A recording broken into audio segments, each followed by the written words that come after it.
روایت نمبر 352 352 عن قتادة والضحاك ومقاتل في قوله تعالى فإذا فرغت فانصب.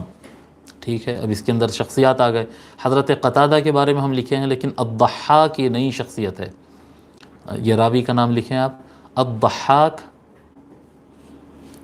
الضحاک،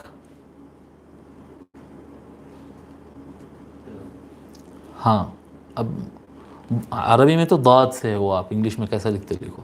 الضحاک بن مزاحم، الضحاک بن مزاحم الہلالی، الضحاک بن مزاحم الہلالی.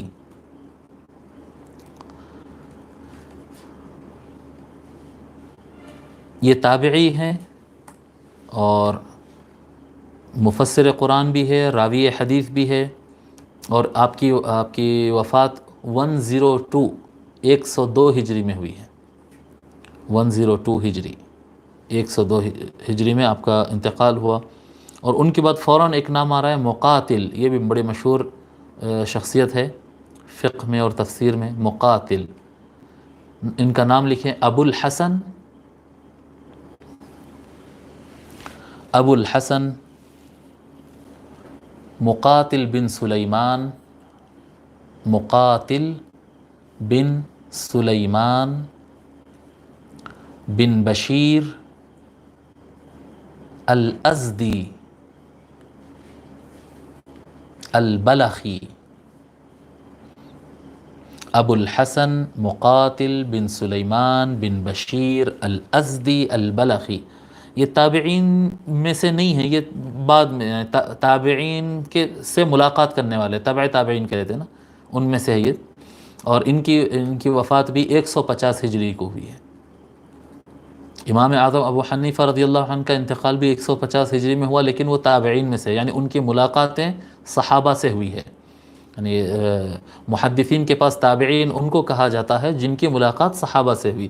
تو امام اعظم ابو حنیفہ اور مقاتل بن سلیمان دونوں کا انتقال کا سال ایک ہی ہے، لیکن امام اعظم ابو حنیفہ کی ملاقات صحابہ سے ہوئی ہے اور مقاتل بن سلیمان کی ملاقات صحابہ سے نہیں ہوئی ہے. ٹھیک ہے، تو روایت آتی ہے کہ حضرت قتادہ سے مروی ہے، حضرت ضحاک سے مروی ہے، اور حضرت مقاتل سے مروی ہے. تینوں حضرات سے روایت کی جاتی ہے کہ انہوں نے تفسیر کیا فی قولہ تعالی، اس آیت کی تفسیر میں فَإِذَا فَرَغْتَ فَانْصَبْ، جب تو اپنے مصروفیات سے فارغ ہو جا پس لگ جا اس کام میں. یہ جو آیت ہے مصروف ہو جا، اس آیت سے متعلق جو ہے تفسیر کرتے ہیں ای اذا فرغت من الصلاة المکتوبۃ، یعنی جب تو فرض نماز سے، دیکھیے تھوڑا فرض کا لفظ اضافہ ہے یہاں، جب تو فرض نماز سے فارغ ہو جا، فانصب الی ربک فی الدعاء، پس مصروف ہو جا اور مشغول ہو جا، لگ جا اپنے رب سے دعا کرنے میں، ورغب الیہ فی المسألۃ یعطیک، اور راغب ہو جا اس کی طرف سوال کرنے میں، بے شک وہ تجھے عطا کرے گا. اس کو امام فخر الدین الرازی نے تفسیر الکبیر میں اور سیوطی نے در المنثور میں روایت کیا ہے. فخر الدین الرازی یہ نئی شخصیت ہے.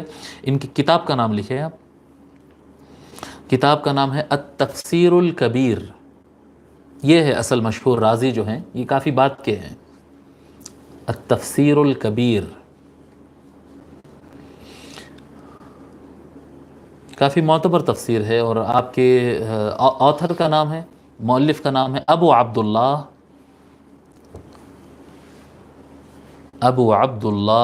محمد بن عمر، ابو عبداللہ محمد بن عمر التیمی الرازی.